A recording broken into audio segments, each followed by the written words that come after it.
ആവണ വരെ ബാക്കിയുള്ളവർക്ക് അതൊരു തമാശയായിരിക്കും. നമ്മൾ ശരിക്കും പരിശ്രമിക്കാതെ തോറ്റുപോകുന്നതാണ് ഏറ്റവും വലിയ തെറ്റ്. നമ്മുടെയൊക്കെ സ്വപ്നങ്ങളെ കുറിച്ചേ നമുക്കല്ലേ അറിയുള്ളൂ. അത് സത്യമാവണ വരെ ബാക്കിയുള്ളവർക്ക് അതൊരു തമാശയായിരിക്കും.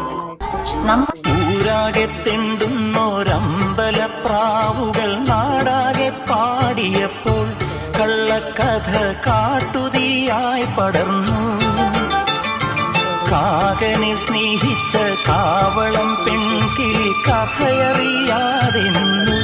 പിന്നെ പിന്നെ കാതരയായി കരഞ്ഞു.